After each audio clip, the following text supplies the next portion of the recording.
ఒక few months back మీరు ఒక స్టోరీ పెట్టారు ఇన్స్టాగ్రామ్లో, from the sets of Guntur కారం అని.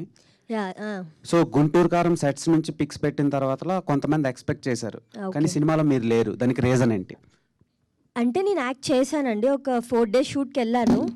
కానీ నేను అదే అడిగా ఆ టీం వాళ్ళని, ఎందుకు ఇలా అయిందంటే నాతో పాటు యాక్ట్ చేసిన వేరే వాళ్ళని కూడా తీసేశారు. మరి ఆ రీజన్స్ ఏంటో నాకు తెలీదు. సో సరే సినిమాలో ఇలా అవుతూ ఉంటాయి కదా అని చెప్పి నేను ఫీల్ అయ్యాను బాగా. ఇంకేం చేస్తామండి, ఏం అనలేంగా. ఓకే, అంటే చీజ్ బజ్జీ రేంజ్లో ఈ సినిమాలో ఏదైనా కాంటెంట్ ఇస్తారా? మీమ్ టెంప్లెట్స్కి అలా? ఎందుకు బజ్జీ అంత ఇష్టమా మీకు? బజ్జీ అంటే అబ్బాయిలందరికీ బజ్జీలు అంటే ఇష్టం. సినిమా అంతా బాగుంటుంది, ఒక్క సీన్ అని కాదు, మొత్తం కంటెంట్ అంతా చాలా సినిమాలో ఎంతవరకు ఉండాలో అంతవరకు ఉంటుంది. Okay okay.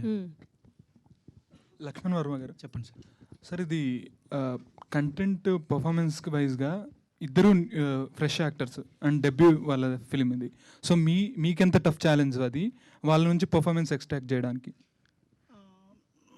నాకు అంత కష్టమేమీ అనిపించలేదండి. వాళ్ళంతా ఆల్రెడీ వాళ్ళు చేసిన వాళ్ళే.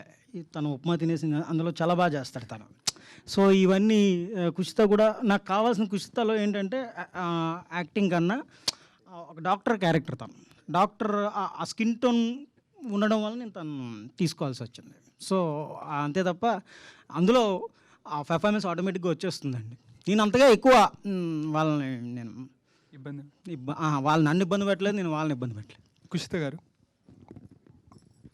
అది మీరు డెబ్యూ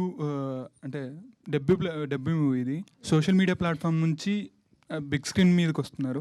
సో ఆ ట్రాన్సిషన్ ఉంటుంది కదా, అది ఎంత టఫ్గా ఉండింది మీకు? అండ్ ఏమైనా చేంజెస్ చూసారా బిగ్ స్క్రీన్ మీద? ఖచ్చితంగా మన క్యామ్ ముందు యాక్టింగ్ చేయాలంటే అది పెద్ద టాస్కే, కష్టమే. నేను ఈ సినిమాలో సైన్ చేసినప్పుడు నాకు అప్పుడు అంత యాక్టింగ్ కూడా రాదు. అర్జున్ ఉన్నాడు కాబట్టి కొంచెం నాకు ఆ కంఫర్ట్ ఉండి నేను చేశాను. నాకు అదే అప్పటి నుంచి ఇప్పటిదాకా చాలా యాక్టింగ్ అయితే నేర్చుకున్నాను. చాలా కష్టం అండి నాకు. ఆ సోషల్ మీడియా దానికి దీనికి కంపేర్ చేసుకుంటే మూవీస్తో వాచిపోతుంది, అంత ఈజీ కాదు. మీరు రాంబాణంలో కూడా చేశారు, దాంట్లో కూడా మీ ఓన్ డబ్బింగ్ ఉండదు. సో ఈ ఫిలింలో ఓన్ డబ్బింగ్ నేను చెప్పలేదండి, నా వాయిస్ అంత బాగోదని నాకు తెలుసు, అందుకే నేను చెప్పనని చెప్పా. Okay, thank you.